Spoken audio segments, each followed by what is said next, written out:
Halo guys, selamat bertemu kembali di Akru Channel. Kali ini, Mimin akan menceritakan kelanjutan Donghua Nine Sons Martial God bagian 43. Namun, tak bosan-bosannya, Mimin ingin mengucapkan maaf yang sebesar-besarnya. Dikarenakan untuk video dan alur cerita tidak sama. Jadi, untuk videonya hanya sebagai bumbu pemanis saja ya guys. Baiklah, supaya tidak berbasa-basi lebih lama lagi, langsung aja kita terebus ke ceritanya.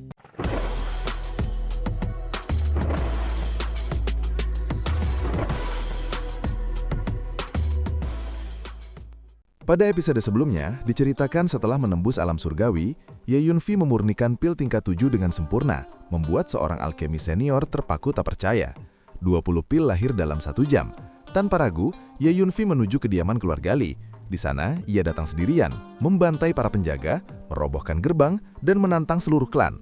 Pedang terbang dan raungan singa menghancurkan segalanya. Ratusan tewas, darah mengalir di halaman. Hutang lama keluarga Ye ditagih hari itu. Keluarga Li pun menuju kehancuran, dan akhirnya muncul lelaki tua dengan kekuatan alam X. Pria tua itu memiliki uban di pelipisnya dan tampak agak tua serta lemah, seolah tubuhnya telah lama digerus usia. Namun, tatapan matanya justru berlawanan dengan penampilannya, tajam, dingin dan menusuk, seperti dua pedang terhunus yang diarahkan lurus ke arah Ye Yunfi tanpa ragu sedikit pun. Seorang master di tahap awal alam mendalam, kesimpulan itu langsung muncul di benak Ye Yunfi. Ia memahami sepenuhnya bahwa lelaki tua inilah sumber kekuatan sejati keluarga Li, fondasi yang memopang keberadaan mereka hingga hari ini. Benar sekali, di Kekaisaran Qin, keluarga manapun yang memiliki ahli alam Yuan sebagai kepala keluarga, pasti merupakan keluarga yang kuat, tanpa kecuali. Saat Li Qianjun dan para anggota keluarga Li berpangkat tinggi lainnya melihat lelaki tua itu muncul, wajah mereka langsung berubah. Raut terkejut bercampur gembira pancar jelas, seperti orang tenggelam lalu tiba-tiba melihat daratan. Leluhur mereka akhirnya keluar dari pengasingan.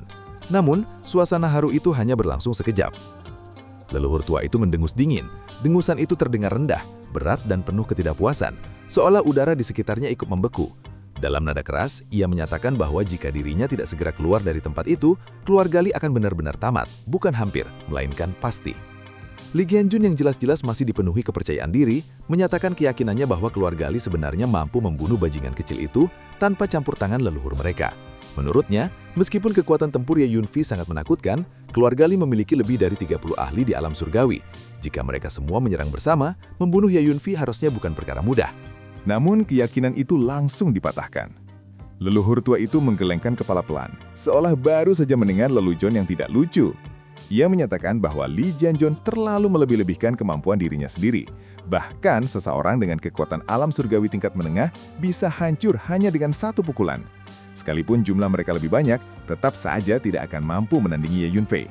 Sambil berbicara, pandangan leluhur tua itu tertuju pada Ye Yunfei. Ia menatapnya dengan seksama, mengamatinya dari ujung rambut hingga ujung kaki, seolah ingin menembus seluruh rahasia yang tersembunyi di balik ketenangan pemuda itu.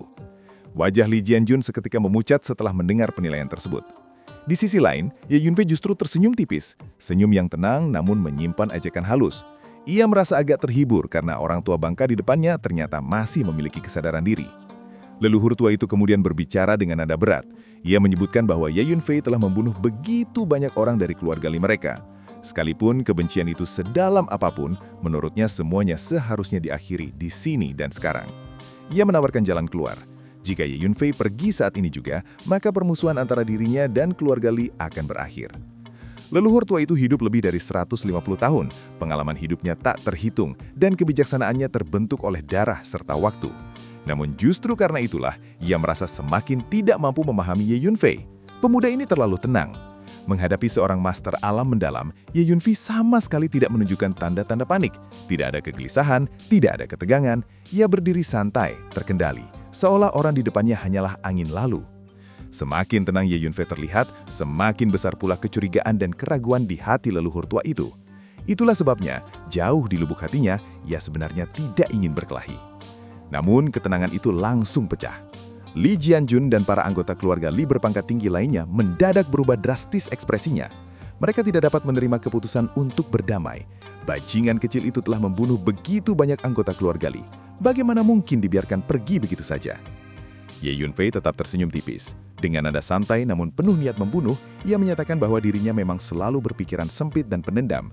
Siapapun yang menyinggungnya akan dihukum 100 kali lipat. Keluarga Li hampir memusnahkan klannya, dan karena itulah ia datang hari ini. Bukan untuk berunding, melainkan untuk memusnahkan keluarga Li sepenuhnya. Mata leluhur tua itu seketika menjadi dingin. Ia memastikan kembali apakah Ye Yunfei benar-benar siap bertarung melawan keluarga Li sampai mati. Jawaban Ye Yunfei singkat, tegas, dan tanpa keraguan. Ia tidak mundur sedikit pun. Maka keputusan pun diambil. Wajah leluhur tua itu mengeras. Tanpa niat berbicara lebih jauh, ia tiba-tiba mengangkat tongkat di tangannya dan menebas ke arah Ye Yunfei. Gemuruh mengguncang udara. Tongkat itu memancarkan energi mengerikan, membelah langit dan udara di depannya seperti gelombang pasang. Dalam cahaya remang-remang, bayangan naga putih yang terbentuk dari energi spiritual muncul, memancarkan aura pembunuh yang menakutkan, lalu menerkam lurus ke arah Ye Yunfei. Dengan satu langkah tegas, leluhur tua itu melancarkan serangan pamungkasnya. Namun Ye Yunfei tidak mundur.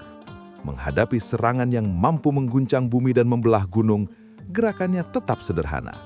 Ia melayangkan satu pukulan, mengandalkan kekuatan fisik semata. Dengan kekuatan sekitar 200.000 jin, Ye Yunfei yakin bahwa ia bisa langsung menghadapi kultivator alam Huan tahap awal. Tinju dan tongkat bertabrakan keras. Ledakan dahsyat pun terjadi. Energi benturan berubah menjadi badai yang mengamuk, menyapu ke segala arah. Anggota keluarga Li yang berada terlalu dekat langsung terlempar, berteriak panik sambil berhamburan lari. Namun Ye Yunfei dan leluhur tua itu tetap berdiri di tempat, tak satu pun mundur. Serangan itu seimbang. Pemandangan tersebut membuat seluruh anggota keluarga Li tertegun tak percaya. Ye Yunfei benar-benar bertarung imbang dengan leluhur keluarga Li. Artinya jelas, kekuatan tempur Ye Yunfei setara dengan seorang ahli alam Huan. Li Jianjun menatap Ye Yunfei dengan perasaan campur aduk. Penyesalan memenuhi hatinya. Seandainya mereka tahu sejak awal, keluarga Li tidak akan pernah memilih jalan bermusuhan dengannya. Di sisi lain, Li Chaofan pucat pasi. Ia menolak kenyataan itu, menganggap semuanya hanyalah ilusi. Kepala keluarga Li sendiri akhirnya berbicara dengan ekspresi serius. Ia mengakui kedahsyatan kekuatan Ye Yunfei dan kembali mencoba berdamai, bahkan menawarkan imbalan besar demi menghapus dendam. Namun Ye Yunfei hanya menyeringai. Baginya, semua omong kosong itu sudah cukup. Setelah ia melenyapkan seluruh anggota keluarga Li, semua kekayaan mereka akan otomatis menjadi miliknya. Mengapa ia harus menerima pembayaran? Wajah leluhur tua itu langsung berubah buruk. Tanpa berkata apa lagi, tongkat di tangannya bergetar hebat. Semburan kekuatan spiritual meletus, membuat tongkat itu seolah hidup, menari seperti naga dengan cahaya menyilaukan. Serangan demi serangan dilancarkan dengan momentum yang mengerikan. Energi spiritual meluap seperti sungai Yangtze yang tak terbendung. Dan di saat itulah Ye Yunfei berteriak keras. Rambut hitamnya berkibar liar saat ia mengerahkan seluruh kekuatan fisiknya. Persendiannya berderak seperti petasan yang meledak beruntun. Ia melangkah maju, tinju kanan mengepal. Benturan demi benturan terjadi, mengguncangkan telinga semua orang di sekitar. Setiap tabrakan membuat tubuh leluhur tua itu terdorong mundur beberapa langkah. Perlahan namun pasti, ia mulai kehilangan kendali. Kekuatan fisik sebesar 200.000 jin bukan sesuatu yang bisa ditahan oleh pemula di alam mendalam. Saat itulah Ye Yunfei melepaskan jarum dewa pemakan. Rasa sakit tajam langsung menusuk kepala leluhur tua itu, melemahkan aliran kekuatan spiritualnya. Tongkat di tangannya akhirnya terlempar. Kepanikan pun muncul. Leluhur tua itu berteriak agar semua orang mundur ke aula leluhur. Ia tidak lagi berani menghadapi Ye Yunfei secara langsung. Dengan momentum yang telah runtuh, ia hanya bisa mengandalkan kelincahan untuk mundur secepat mungkin. Li Jiangun meraung, memimpin anggota keluarganya melarikan diri ke bagian terdalam kediaman Li. Kini ia benar-benar mengerti, Ye Yunfei tidak hanya setara dengan ahli alam Yuan, tetapi bahkan lebih kuat dari leluhur mereka. Semua orang berpikir sudah tidak ada cara lagi untuk melawan. Satu-satunya pilihan adalah lari. Namun, dari belakang suara Ye Yunfei terdengar dingin, tenang, dan penuh kepastian. Bisakah kalian melarikan diri? Ye Yunfei dengan santainya berkata dengan nada yang dingin. Seruan agar anak-anak bersikap lunak jika memungkinkan menggema di tengah kekacauan. Kepala keluarga Li dengan wajah tegang dan napas berat mengelurkan tangan dan meraih tongkat yang sebelumnya terlempar. Tongkat itu kembali ke genggamannya dan dengan gigi terketap rapat, ia menyerang Ye Yunfei sekali lagi. Niat yang jelas, menahan Ye Yunfei walau hanya sesaat demi melindungi mundurnya anggota keluarga Li. Benturan demi benturan kembali terjadi. Ye Yunfei terus memanfaatkan keunggulannya tanpa memberi celah sedikit pun. Tinju demi tinju dilayangkan tanpa henti ke arah kepala keluarga Li. Sesekali ia bahkan menyelipkan serangan jarum pemakan dewa, menusuk langsung ke titik vital leluhur tua itu seperti tamu tak undang yang datang tepat di saat paling menyebalkan. Beberapa gerakan kemudian, leluhur tua itu terpaksa mundur selangkah demi selangkah. Bahaya mengintai di setiap tarikan napasnya, dan ia hanya bisa berjuang untuk bertahan hidup. Apa yang terjadi setelah itu, tak lagi bisa disebut pertarungan yang seimbang. Itu adalah pertempuran sepihak yang menghancurkan. Patriark keluarga Li dikejar tanpa henti, dihantam, ditekan dan dipaksa mundur terus-menerus. Ia benar-benar kehilangan kesempatan untuk melawan, hanya mampu melangkah mundur dengan putus asa, mati-matian menghindar, nyaris bertahan hidup dengan sisa-sisa keberuntungan. Pemandangan ini membuat para anggota keluarga Li tercengang. Mata mereka membelalak lebar menyaksikan leluhur mereka dikalahkan oleh Ye Yunfei. Amarah bercampur ketakutan menyelimuti wajah-wajah mereka. Terutama para ahli alam surgawi keluarga Li, rasa takut mulai merayap ke tulang belakang mereka. Mereka hampir saja bertarung langsung dengan Ye Yunfei. Kini hanya memikirkannya saja sudah membuat tengkuk terasa dingin. Teriakan agar segera bergerak dan tidak menunggu lagi menggema. Perintah untuk cepat masuk ke aula leluhur disampaikan dengan suara parau penuh kepanikan. Kepala keluarga Li meraung dan Li Jianjun menggertakkan giginya. Ia segera memimpin anggota keluarga Li, mempercepat langkah mereka menuju aula leluhur yang terletak jauh di dalam rumah besar keluarga Li, seolah maut mengejar tepat di belakang mereka. Di tengah pertempuran sengit itu, tongkat di tangan kepala keluarga Li kembali terlepas dengan bunyi nyaring. Saat itulah Ye Yunfei meraung, niat membunuhnya meledak tanpa penahan. Dengan teknik gerakan yang cepat, ia menerobos ke depan kepala keluarga Li dan melayangkan pukulan. Pada momen itu, Ye Yunfei mengerahkan seluruh kekuatan fisiknya. Lapisan api merah berkobar di sekeliling tubuhnya, memancarkan cahaya merah cemerlang. Kekuatan ilahi bergelombang keluar darinya, membuat udara di sekitarnya bergetar hebat. Saat pukulan itu dilayangkan, udara di depannya tersedot habis, menciptakan ruang hampa bertekanan mengerikan.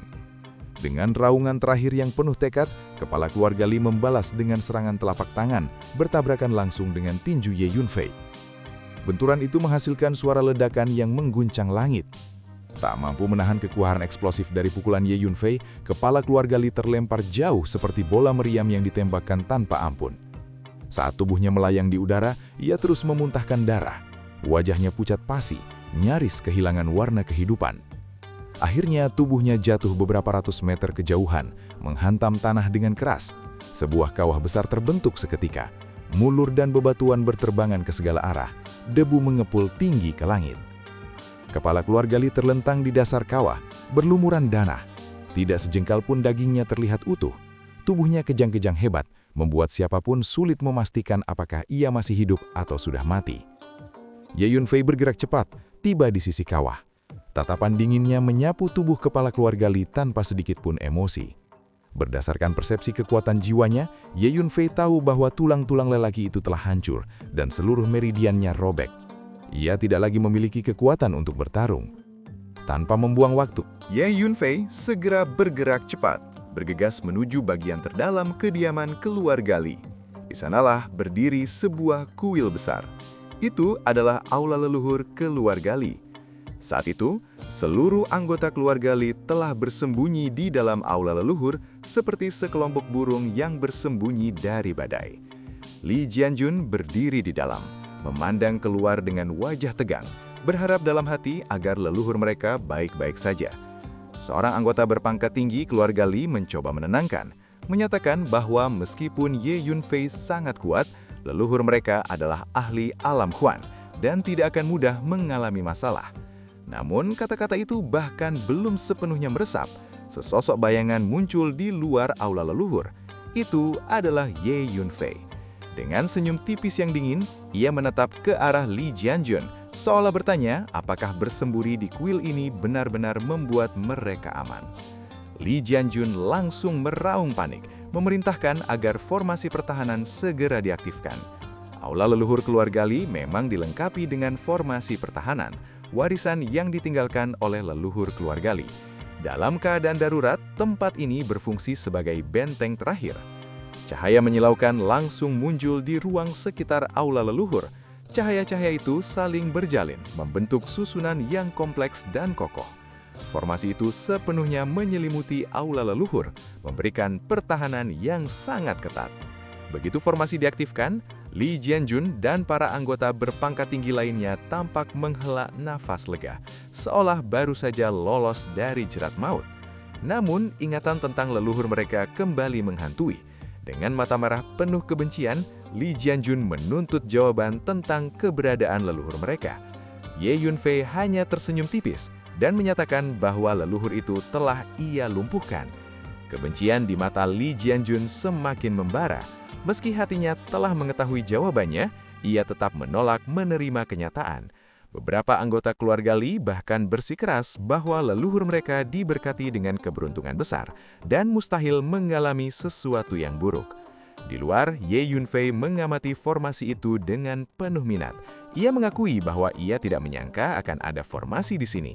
Dari tampilannya, jelas formasi itu sudah ada sejak lama dan pasti ditinggalkan oleh leluhur keluarga Lee. Dengan pengalaman 1000 tahun berlatih, Ye Yunfei memiliki pemahaman mendalam tentang formasi. Ia bergumam, penasaran seberapa kuat pertahanan ini. Lalu ia mengekepalkan tinjunya. Kekuatan fisik di tubuhnya meledak seperti dentuman jendrang perang. Tinju itu dilayangkan seperti bola meriam, menghantam formasi dengan kekuatan mengerikan. Formasi itu berdengung dan bergetar, namun hanya bergoyang sedikit. Tidak ada kerusakan sama sekali. Dari dalam aula leluhur, Lee Jianjun berteriak dengan penuh ejekan. Ia menjelaskan bahwa formasi itu dibuat oleh ahli formasi hebat yang disewa leluhur keluarga Lee dengan biaya besar dan mustahil ditembus. Namun, Ye Yunfei hanya tersenyum dingin. Ia melepaskan lebih dari selusin pukulan berturut-turut, menghantam formasi tanpa henti. Formasi itu terus bergoyang, namun tetap utuh, seolah mengejek usaha tersebut. Sorakan provokatif pun terdengar dari dalam aula leluhur. Para anggota keluarga Lee berpangkat tinggi menjerit, tertawa, dan merasa aman di balik perlindungan formasi itu. Ye Yunfei akhirnya berbicara dengan tenang, menyatakan bahwa mereka terlalu banyak berpikir. Baginya formasi yang sederhana dan tidak berarti seperti itu tidak akan mampu menghentikannya. Ia lalu menyampaikan bahwa Lee Jianjun kini memiliki dua pilihan. Pilihan pertama, seluruh anggota keluarga Lee berpangkat tinggi keluar, berlutut di hadapannya, dan bunuh diri. Dengan cara itu, anggota keluarga Lee lainnya bisa diselamatkan. Pilihan kedua, terus melawan dengan keras kepala. Begitu formasi itu ditembus, pembantaian akan dimulai. Dan berapa banyak anggota keluarga Lee yang tersisa sepenuhnya bergantung pada keberuntungan mereka sendiri. Lee Jianjun meraung, menuduh Ye Yunfei telah bertindak terlalu keterlaluan.